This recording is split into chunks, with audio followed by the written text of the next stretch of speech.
Thanks everyone for making it to my talk after lunch. Talk is titled "Exploring the Design Space of Reactive Notebooks."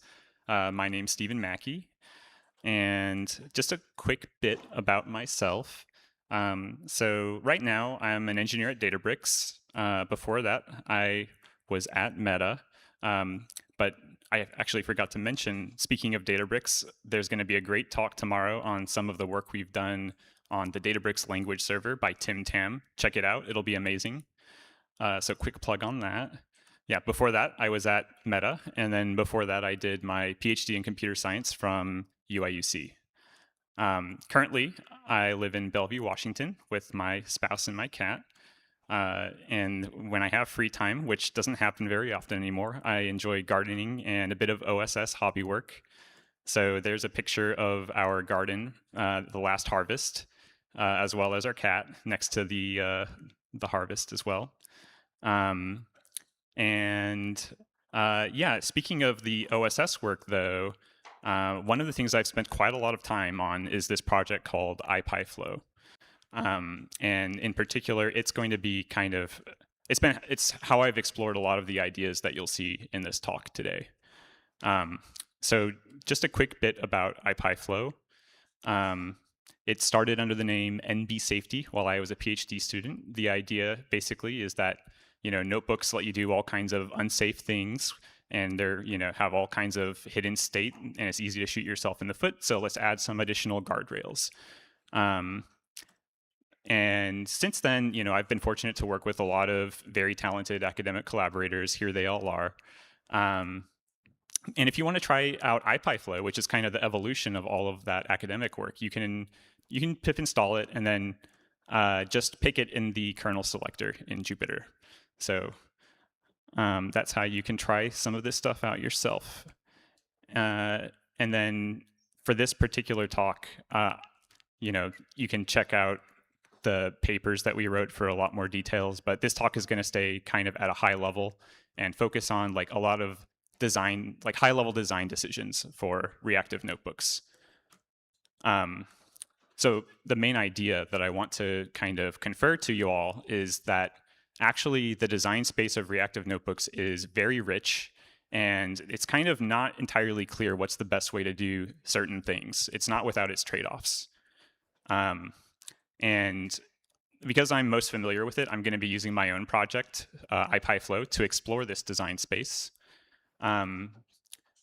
But toward the end, I'm hoping to kind of give a little bit of a North Star for the open source community to maybe think about working towards for a reactivity implementation that's kind of first class supported in Jupyter. So first of all, when we talk about notebook reactivity, what's the motivation behind it? Why do we want, I guess, first of all, what is reactivity? It's basically you re-execute dependent cells when a parent cell changes. So the motivation is that basically notebook state is very challenging to read about. And if you're not familiar with it, there's a great talk from Joel Gruss at JupyterCon 2018. If to jog your memory, it's called "I Don't Like Notebooks." It has this great title slide. Yeah, a little bit, anyway. But the basic issue is that it's really challenging to keep track of what cells get executed and in what order. And the idea of reactivity is that you can infer dependencies between cells and kind of enforce a consistent execution order. So let's see that in action real quick. Here I'm just writing to x, then I say y equals x plus 1, and then I'm going to print y after that. And then the idea of reactivity is I rerun the x cell, and the whole notebook updates for me without me having to do anything. And I get the same output that I would see if I were to restart and run all. So that's really what we mean when we say a self-consistent notebook. What you see is what you would get if you restart and run all. So today there's actually a whole lot of examples of reactive notebooks and kernels. And in the interest of time, I'm going to skip all of them. But the main point is, okay, we've got reactive notebooks, 5 years later, so we've solved the state problem, right? Mission accomplished. We're all done, I guess we can conclude the talk early. So thanks for attending. No, but in all seriousness, reactivity is not a panacea. So it actually comes with its own trade-offs, and that's what I'm hoping to explore here. So there's a few design questions that we have to answer when implementing reactivity in notebooks. The first is, how do we decide what to reactively execute? Once we can make that decision, there's a few pitfalls, right? If we're re-executing things on behalf of the user, how do we prevent accidentally triggering expensive computation, or how do we give the user the tools to avoid that? And finally, if we're inferring all of these cell dependencies and stuff, that's even more state on top of what's already a lot of notebook state. So is the solution to state management in notebooks just to add even more state? Well, I think it can help, but you have to be really judicious about how you infer that state and how you surface it to users. So that's the third kind of design decision, is how do we infer and surface this additional cell dependency state? So this is kind of the outline of the talk, just covering these three design decisions. So I'm going to talk about the first one now. So the first problem is, how do you decide what to re-execute? And at a high level, there's basically two approaches. There's push reactivity and pull reactivity. So push reactivity is when you automatically refresh all of the cells that are downstream of a cell where a symbol changed. And push reactivity is probably what you're most familiar with if you've seen reactive notebooks before. It's how most of the tools are implemented. So to illustrate it, let's suppose I request that the blue cell, the blue node, is executed. With push reactivity, after that cell executes, we would start executing all of the red cells right after that. And that's the basic idea of push reactivity. And basically all of the popular approaches that you might be familiar with are push-based. In contrast to push reactivity, there's also pull reactivity. And the idea of pull reactivity is that you automatically rerun the upstream cells from the cell where you requested execution to ensure that they're in the same state that they were in originally when you first requested execution of that cell. So that was a mouthful. Let's just illustrate it real quick. Let's suppose I were to request execution of this blue border cell here. Before that cell gets executed, with pull reactivity, its ancestors would first get executed. So first the root node would execute, followed by the root's children, followed by the blue border cell itself, the one that we requested. So you might be wondering, why do we need this? What's the point of pull reactivity here? And here's an example where you actually need pull reactivity to put the notebook in a self-consistent state. So what we're doing is, we're writing to X, and then we're mutating it a couple of times. So when we request rerunning the third cell here, we need to put X back into its original state when it was equal to 1 in order to get a self-consistent notebook with restart and run all.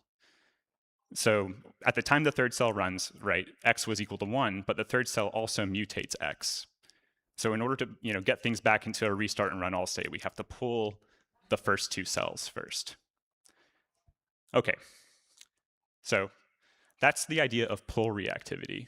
And you might be wondering, okay, well, we have push reactivity, we have pull reactivity, why not both? And indeed, we can have both. We can refresh both the downstream and the upstream cells.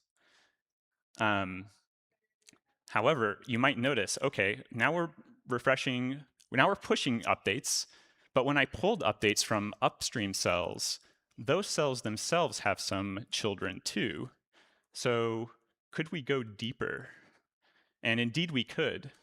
So we could actually also choose to re-execute the cousins of the blue cell as well. So when we pull the updates from its parents, its cousins we can also choose to update those too. And so this is what you would end up executing with all three of push reactivity, pull reactivity, as well as cousin reactivity. And it turns out that this is actually what you need if you want the notebook to be fully self-consistent with restart and run all. So this is actually what IPyflow does by default. But this actually brings me to the next point, because now we're re-executing quite a lot of things in the notebook in order to get into that self-consistent state. So now we need to think about how do we avoid some of the pitfalls of reactivity, where we're maybe accidentally triggering some expensive computation. So so that's like the second problem, how to cope with these expensive reruns.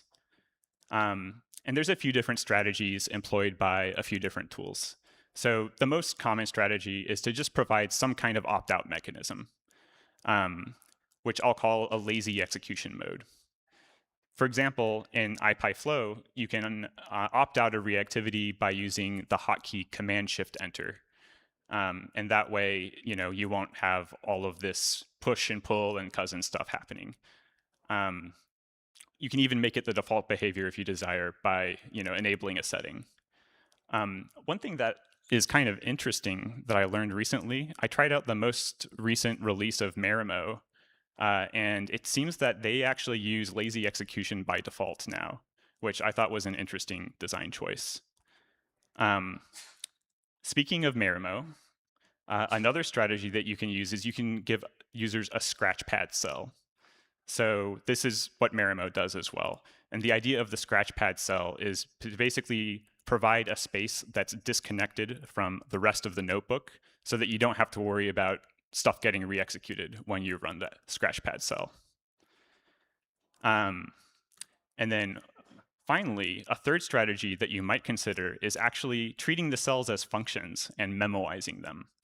So this is what it looks like in IPyflow, where I'm simulating some expensive computation in the second cell.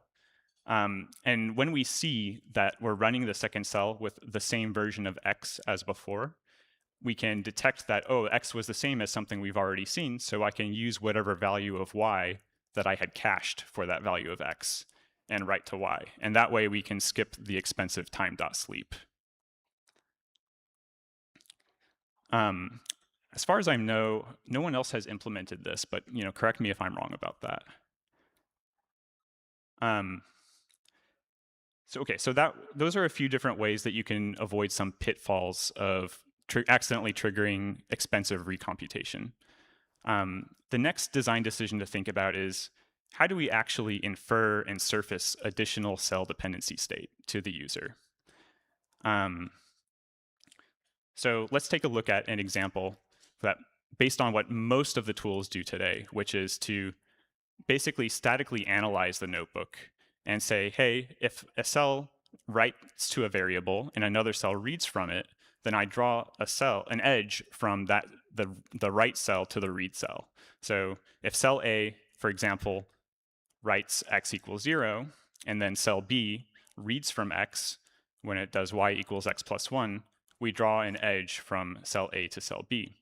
Similarly, if later we have a cell print y that reads from the value of y that was written by cell B, then we draw an edge from the y equals x plus 1 cell to the print y cell. Now, this is all fine and good, but what do you do if multiple cells define the same variable? So let's think about what would happen, for example, if we had another cell that also wrote to x. The question then becomes, which one of these should be the parent of the y equals x plus 1 cell? So we have this kind of ambiguous parent problem that we need to consider. And I'm going to call this ambiguous parent resolution. And it's a whole nother set of problems to solve. And there's a few different things that we can do here. One is we can have permissive approaches, which allow for multiple definitions of the same variable. And that's what a few approaches do. For example, one deep note, for its reactivity, it actually allows the same cell to have multiple parents. So here, it'll actually draw both of those edges from x equals 0 and x equals 42 to y equals x plus 1. Another permissive approach that still allows you to define the same symbol multiple times is to use some kind of proximity-based tiebreaker. And this is what other tools like Hex, IPyflow, and Einblick do. So what do I mean by a proximity-based tiebreaker? Let's take a look at an example from IPyflow. So the basic idea is whichever cell that writes x is closest to the y equals x plus 1 cell becomes the parent. So I'm moving, the x definition cell around, and whichever one is lower becomes the new parent of the cells that read from x. That's the basic idea of that tiebreaker strategy. Besides the permissive approach, which still allows you to write the same symbol multiple times, there's also a restrictive approach, which actually prevents you from writing the value of x, for example, the same time. And this is enforced kind of statically by the notebook engine. This is implemented by actually some very popular tools today. So Observable, PlutoJL, and Marimo all use this restrictive approach to dependency inference. And of course, it does have some drawbacks. I guess here's like a illustration of what that looks like in Marimo. So in this example, I have a notebook. I wrote to x at the top, x equals 0, and I also wrote to x down below, x equals 42, and Marimo refuses to run it. It says, hey, this cell has errors. It redefines variables from other cells. So this, of course, has the drawback in that it's less flexible. Like things that you used to be able to execute, you can no longer execute if you're using this restrictive dependency inference strategy. But it actually turns out to have some really interesting benefits that I'd like to double click on. And in particular, what ends up happening when you prevent multiple parents for the same symbol is you actually end up with cell dependencies that become totally independent of the order of the cells in the notebook. So what that means then is the execution order of the notebook, which is just a topological sort based on those cell dependencies, also becomes independent of cell order. So now you no longer even need to think about what order your notebook is in.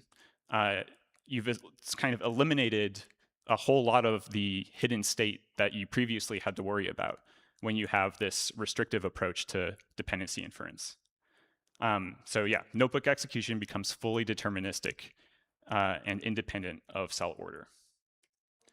So with that, I want to conclude with a couple of North Stars for potential reactivity in Jupyter. I think there's basically two different directions that can be taken based on whether you're thinking about a permissive approach, where you can redefine the same variable, or whether you're thinking about a restrictive approach. So for a permissive approach, I think IPyflow is getting pretty close to it personally, but I'm obviously very biased. The main thing is we really need a proper DAG visualizer so you can actually see which cells depend on which other cells very clearly. Being able to surface that dependency state, I think, is very important for users to understand what's going to execute. But for Jupyter, I want to actually talk about the restrictive reactivity North Star in a little more detail, because I actually think this is probably what we should start with. And there's a few reasons for that. First of all, I think it can be made to be less restrictive and more recoverable without sacrificing some of those determinism benefits. So yeah, that's kind of my recommendation for Jupyter. The second reason is that it's actually a lot easier to implement this in a way that makes sense with pure static analysis and no dynamic runtime tracing and stuff, but that's another story. So let's think about how we can relax some of those restrictions on the dependency inference. So one thing that you can do is you can allow multiple definitions of a variable when it's not used across cells. Another thing you can do is when you do detect a multiple definition, you can make it very easy to fix. So let's look at both of those real quick. So the first is we should be able to allow multiple definitions when there's no cross-cell usages. So here's an example of that, where we have multiple definitions of x, but there's no cross-cell usage of x. The only usage of x occurs in one of the cells where x is itself defined. This is fine. there's no ambiguous usage. There's no question about what is the parent of the y equals x plus 1 cell. So this should be allowed. In this way, we can kind of restrict or relax one of those restrictive requirements. And then if we do see a new definition come in that does result in some kind of ambiguous cross-cell usage, we can just make it very easy to fix by combining it. So let's suppose I have this notebook where we have an ambiguous usage of x. We could provide two fixes. We could combine either one of the x definition cells with the y equals x plus 1 cell.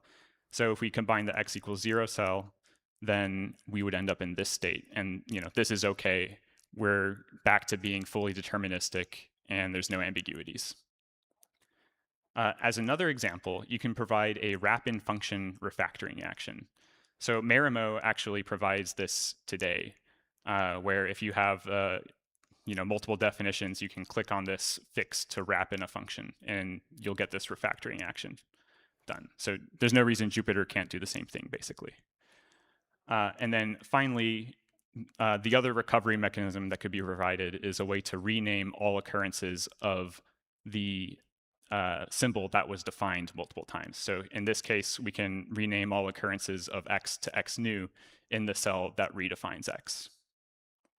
And this will put us back into a good state as well.